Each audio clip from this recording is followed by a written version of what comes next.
Nah.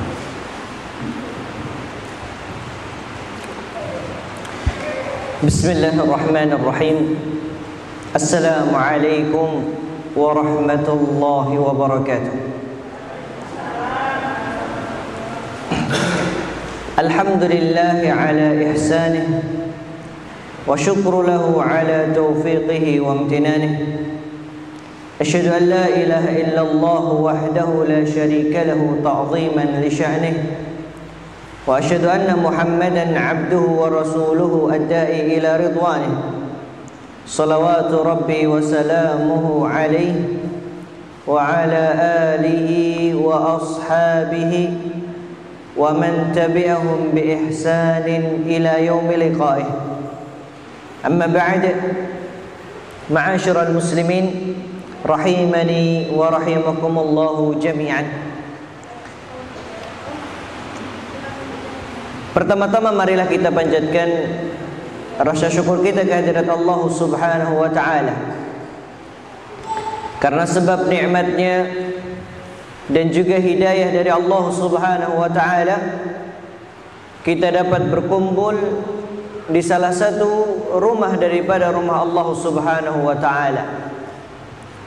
Dan tidak lain tidak bukan tujuan daripada kita berkumpul di majlisul ilm adalah untuk kita menambah ilmu, dan kita memohon kepada Allah Subhanahu wa taala dengan niat yang ikhlas, dengan niat yang baik, bahwa ilmu yang telah kita pelajari untuk memperbaiki ibadah-ibadah kita, untuk menjadikan ibadah kita semakin berkualitas. Karena jangan sampai kita sudah bertahun-tahun atau kita sudah capek di dalam beribadah, ternyata kita tidak mendapatkan apa-apa karena sebab kita tidak memahami apa-apa yang menjadi kewajiban atau rukun di dalam suatu ibadah tersebut. Maka ini nikmat dari Allah Subhanahu wa taala yang patut kita syukuri, agar nikmat tersebut terus kita rasakan dan kita mendapatkan keistiqomahan di jalan Allah Subhanahu wa taala. Salawat serta salam tak lupa kita aturkan kepada Nabi kita Muhammad sallallahu alaihi wasallam, sosok yang sangat kita bangga-banggakan, sosok yang sangat kita cintai.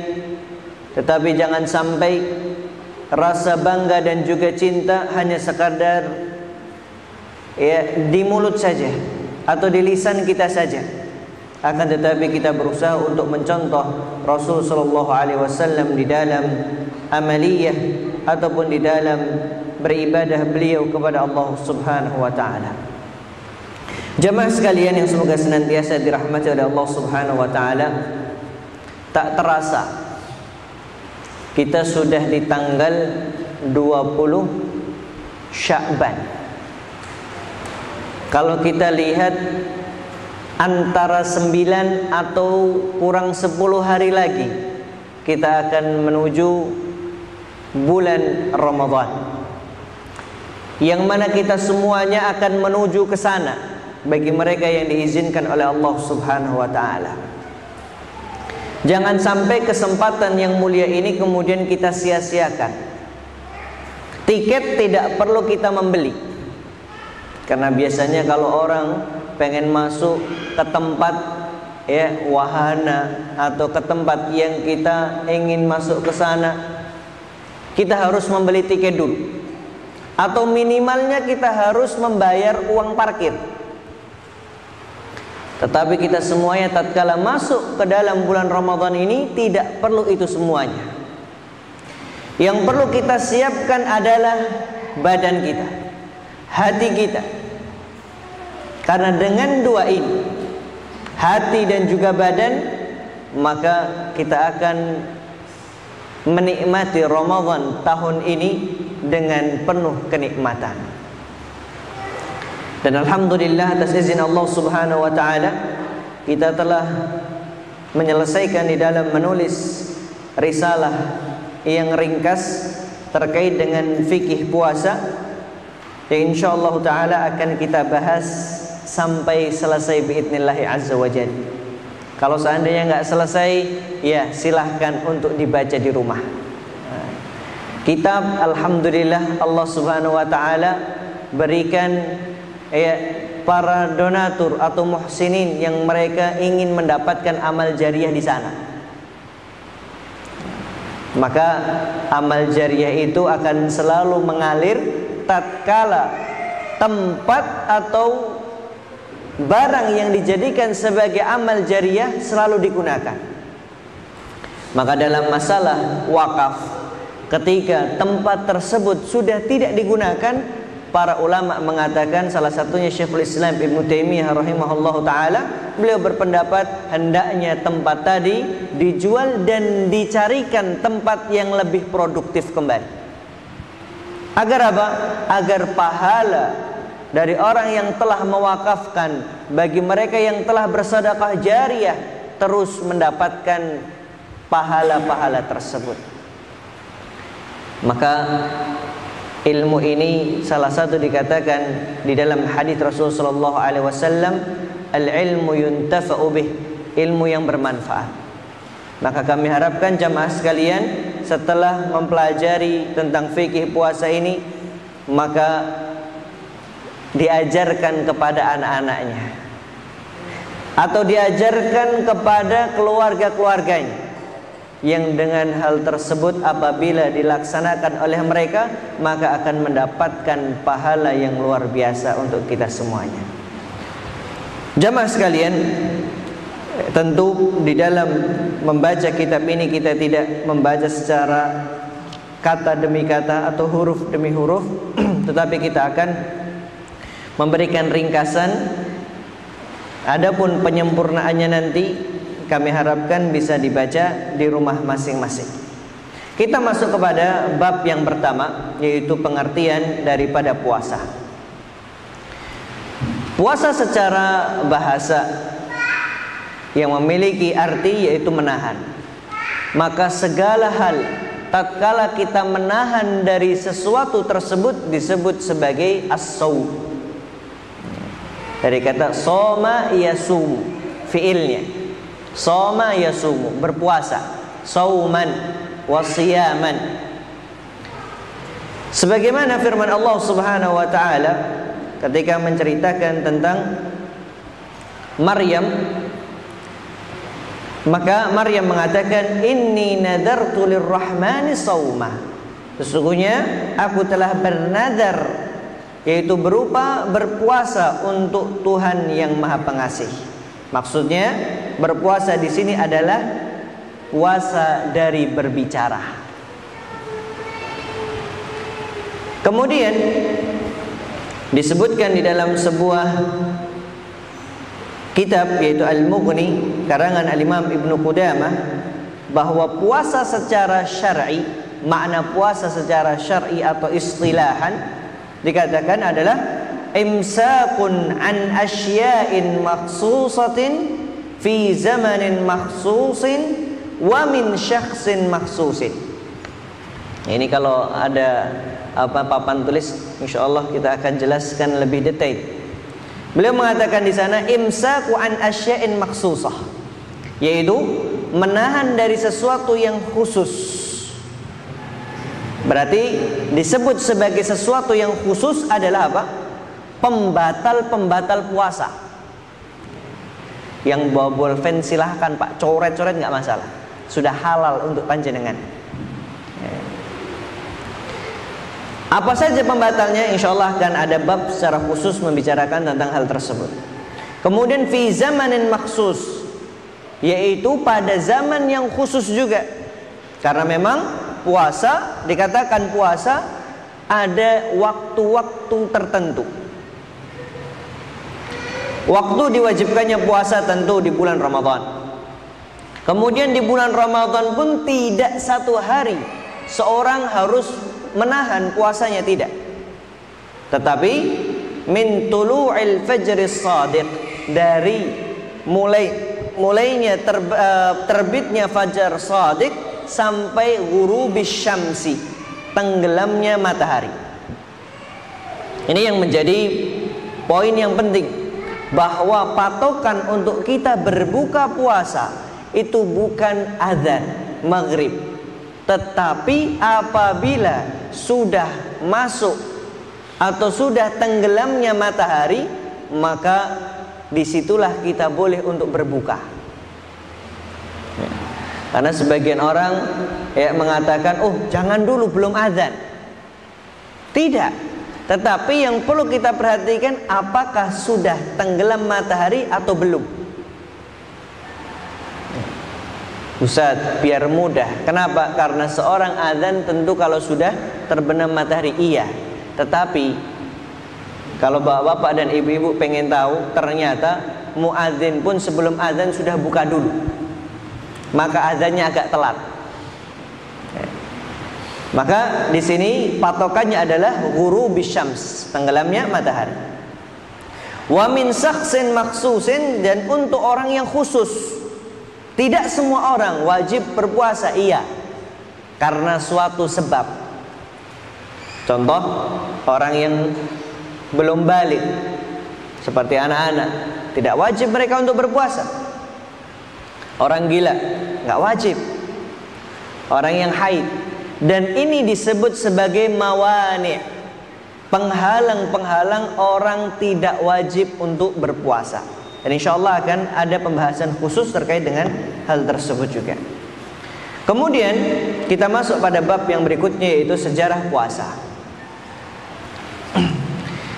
Allah Subhanahu wa taala berfirman, "Ya ayyuhalladzina amanu kutiba alaikumus shiyam kama kutiba alal ladzina min qablikum la'allakum tattaqun."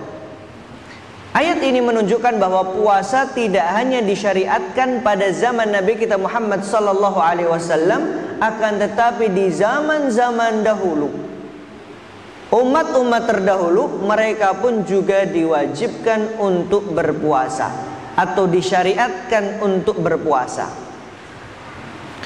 Maka di poin yang pertama di sini kita lihat bahwa puasa-puasa umat terdahulu itu seperti apa. Yang pertama, dari sahabat Abdullah ibn Umar radhiyallahu anhu, ia berkata, "Anna ahlal jahiliyah," orang-orang jahiliyah, "kanu yasumuna yawma Ashura, wa anna Rasulullah sallallahu alaihi wasallam shamahu wal muslimuna qabla an yuftarad Ramadan." Itu orang-orang jahiliyah, orang-orang sebelum datangnya Islam. Mereka berpuasa pada hari Ashura. Hari Ashura ini di bulan apa? Di bulan Sya'ban ataukah Muharram? Nah, bulan Muharram. Yang mana Rasulullah SAW dan juga kaum muslimin berpuasa pada hari itu sebelum diwajibkan puasa Ramadan. Dan ini ahibati fillah, bahwa sebelum adanya hadits-hadits yang memansuhkan atau menghapus hukum daripada puasa Ashura, maka puasa Ashura secara asal hukumnya wajib, sama halnya seperti puasa Ramadan. Ini di awal-awal Islam.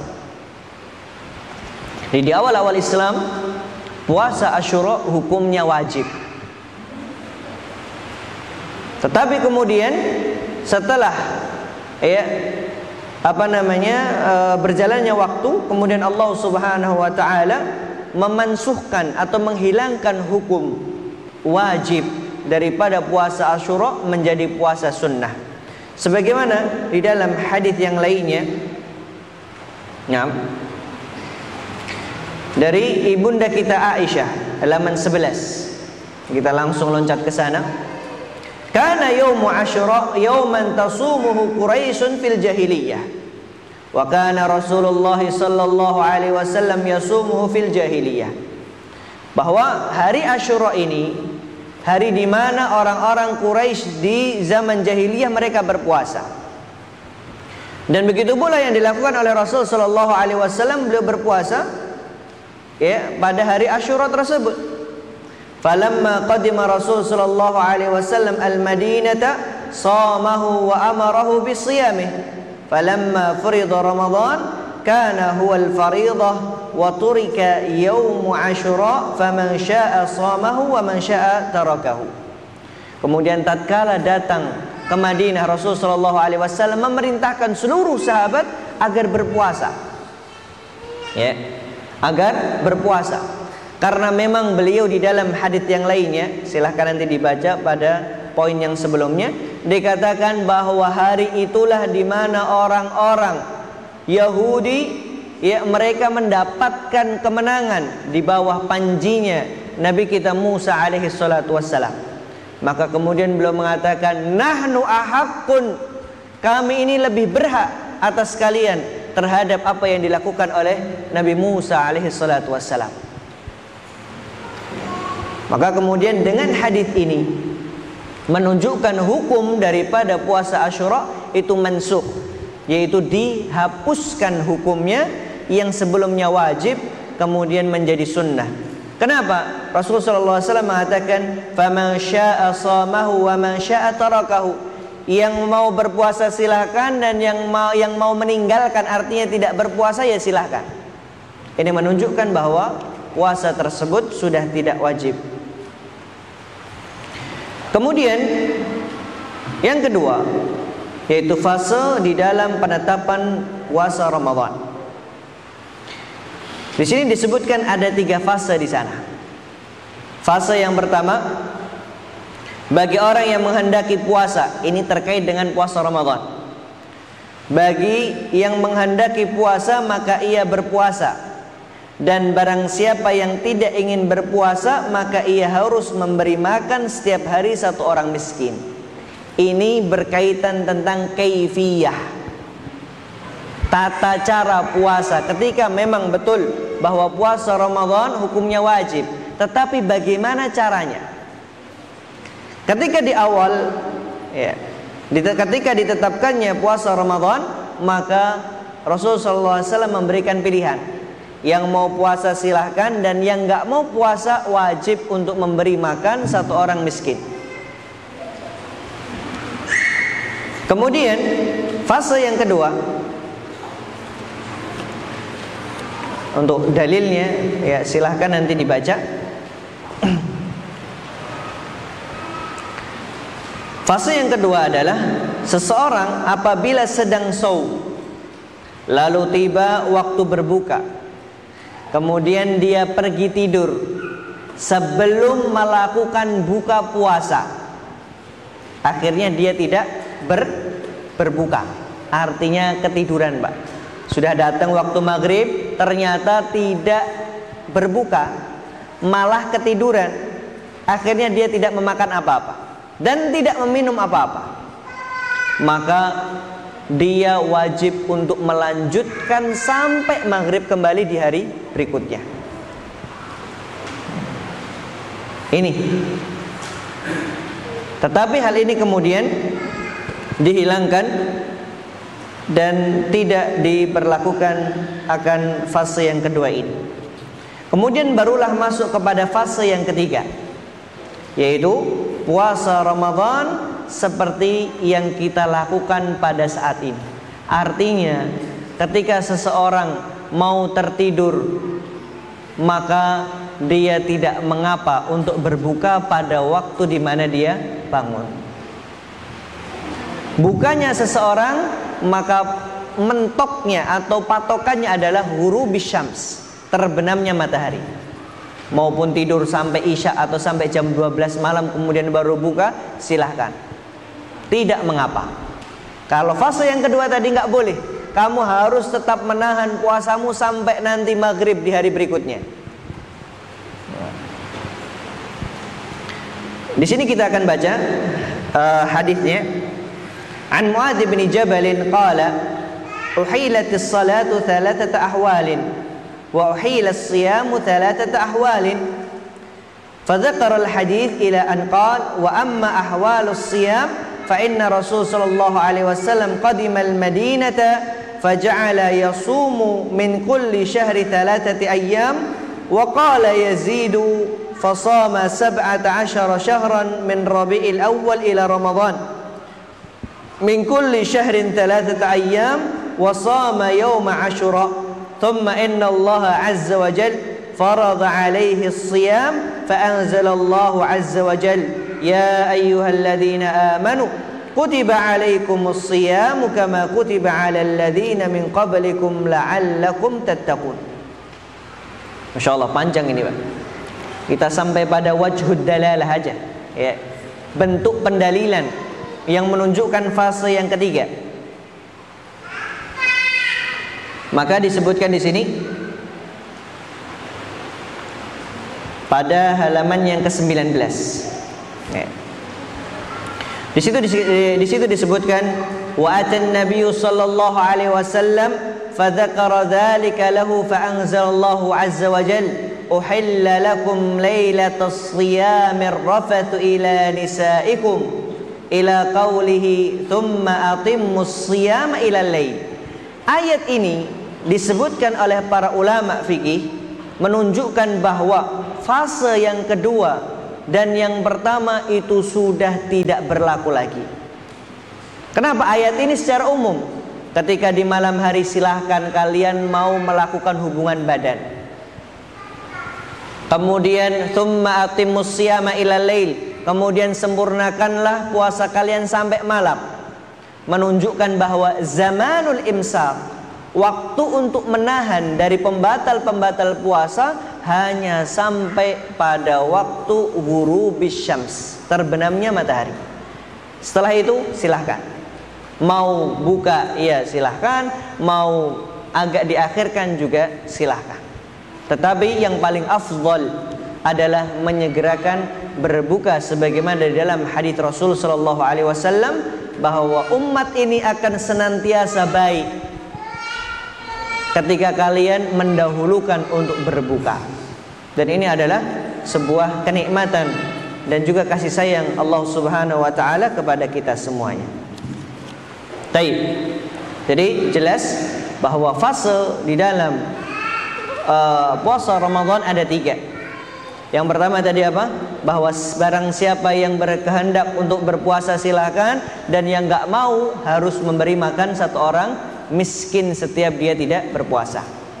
Kemudian fase yang kedua, apabila sudah masuk maghrib tetapi dia tertidur, maka dia harus menyempurnakan puasanya sampai maghrib di hari berikutnya.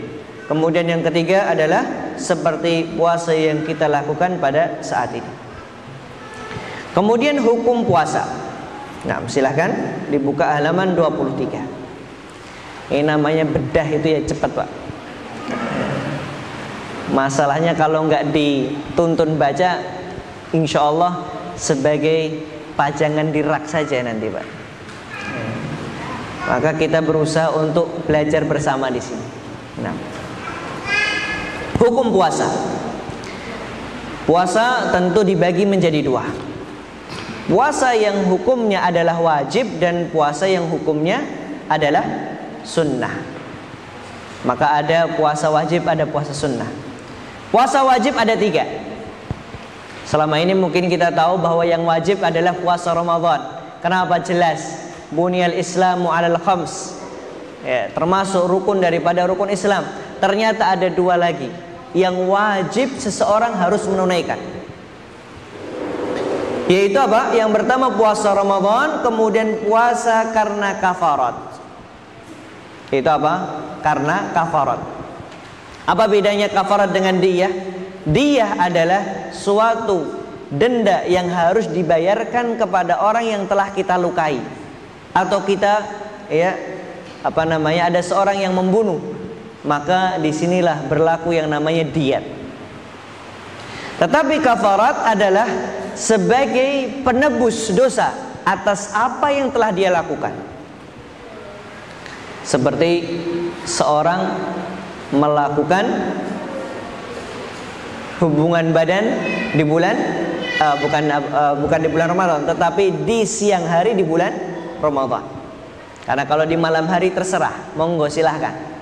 Tetapi kalau yang di pagi hari, ketika di siang hari di bulan Ramadan, inilah orang-orang yang mendapatkan kafarat. Kafaratnya berapa Pak? Puasanya saja 6 syahraini mutatabi'ain, 2 bulan berturut-turut panjenengan wajib untuk berpuasa. 1 hari saja jenengan medot Pak, harus ngulangi lagi 2 bulan. Ini kafarat bagi mereka yang melakukan hubungan badan di siang hari di bulan Ramadan. Maka ketika ada seorang wanita, istri yang diajak melakukan demikian, melakukan hubungan badan di siang hari di bulan Ramadan, istri wajib untuk menolak, dan ini termasuk menolak menolak pada perkara yang benar. Karena ini adalah kemaksiatan. Hukum asalnya seorang wanita harus taat kepada suami, hukum asalnya. Tetapi terdapat hadis Rasulullah sallallahu alaihi wasallam yang mengatakan la ta'ata fi makhluqin fi maksiatil khaliq. Enggak ada ketaatan di dalam makhluk kepada makhluk di dalam melakukan kemaksiatan. Ustaz, kalau dipaksa Ustaz gimana? Ya harus ditahan secara sekuat tenaga. Nah, kemudian yang berikutnya, kafarat yang lainnya seperti seseorang membunuh orang lain dengan pembunuhan qatlu al-khata', atau syibhul khata', yaitu semi sengaja atau seorang membunuh tanpa niatan. Dia niatnya untuk berburu, ternyata kena orang, meninggal. Ini yang disebut sebagai qatlul khata'. Adapun qatlu syibhul amad, ketika seorang berkelahi dengan saudaranya atau dengan temannya, ternyata tanpa menggunakan alat yang mampu membunuh, dia atau saudaranya terbunuh karena sebab kita, pukulan atau karena benda yang tumpul yang tidak mungkin secara nalar ini membunuh, maka ini disebut sebagai syibhul amad. 2 model pembunuhan ini ada kafaratnya di sana. Nah, itu disebut sebagai kafarat. Apa yang membedakan antara kafarat dengan diyah? Baik. Kemudian yang wajib yang ketiga adalah puasa karena nazar. Ya. Jangan bisa cari Pak. Kalau ditanya nanti sama yang kemarin baru mencalonkan diri, biasanya banyak nazarnya. Nanti kalau seandainya saya terpilih, saya akan berpuasa selama 3 bulan. Saya akan puasa Senin Kemis. Maka itu wajib bagi dirinya untuk berpuasa. Tetapi kalau sesuatu yang menyelisih syariat, maka dia tidak boleh untuk melakukan puasa nazarnya, tetapi dia akan mendapatkan kafarat nanti. Baik. Adapun puasa sunnah banyak, seperti puasa sunnah Senin Kemis, puasa sunnah Ayyamul Bid, puasa Daud, kemudian puasa Asyura, kemudian puasa apa lagi? Arafah. Puasa apa lagi Pak? Mutih, enggak ada. Enggak ada. Tidak disyariatkan hal tersebut, dan bagi yang mereka melakukan, maka segera bertaubat kepada Allah Subhanahu wa taala, karena Rasul sallallahu alaihi wasallam tidak pernah mengajarkan akan hal tersebut. Apalagi disebut sebagai bentuk ibadah, maka ini tidak diperbolehkan. Kemudian dalil daripada Al-Qur'an, kemudian As-Sunnah, kemudian ijma' menunjukkan bahwa puasa Ramadan adalah wajib hukumnya. Dan tidak ada ulama yang berbeda pendapat akan hal ini. Maka sampai-sampai dikatakan ijma', nggak ada yang berselisih akan hal tersebut, tentang kewajiban daripada puasa Ramadan. Nah, untuk dalilnya jelas, yang pertama dari Al-Quran, surah Al-Baqarah ayat yang ke-183. Kemudian juga terkait dengan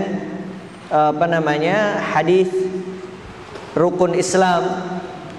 Kemudian ijma' para ulama kaum muslimin, dan ini disebutkan oleh Al-Imam Ibnu Qudamah di dalam kitab beliau Al-Mughni. Dan di sini disebutkan bahwa halaman 27 terkait dengan ijma' para ulama, sepakat kaum muslimin akan wajibnya puasa Ramadan. Dan orang yang mengingkari kewajiban puasa Ramadan menjadikan ia murtad dan keluar dari agama. Ini sepakat para ulama, nggak ada yang berbeda pendapat di sana.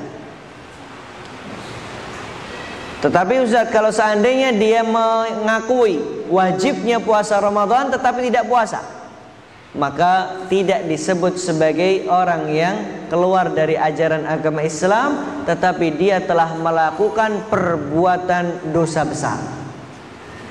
Kenapa? Karena puasa Ramadan termasuk daripada rukun Islam.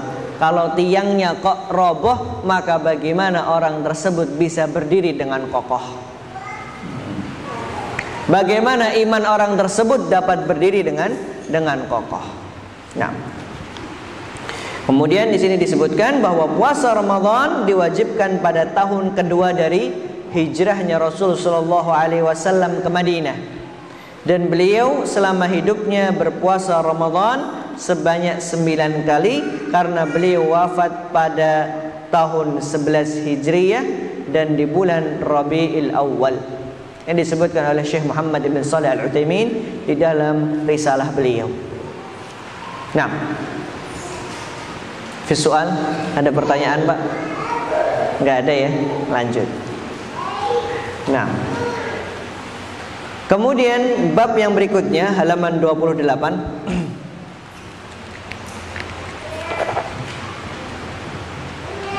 Yaitu orang yang wajib berpuasa Ramadan. Tadi kita katakan, pahami dulu definisi daripada puasa. Disebutkan bahwa Ibnu Qudamah menyebutkan makna daripada puasa apa tadi? Imsakun an syai'in makhsusin fi zab.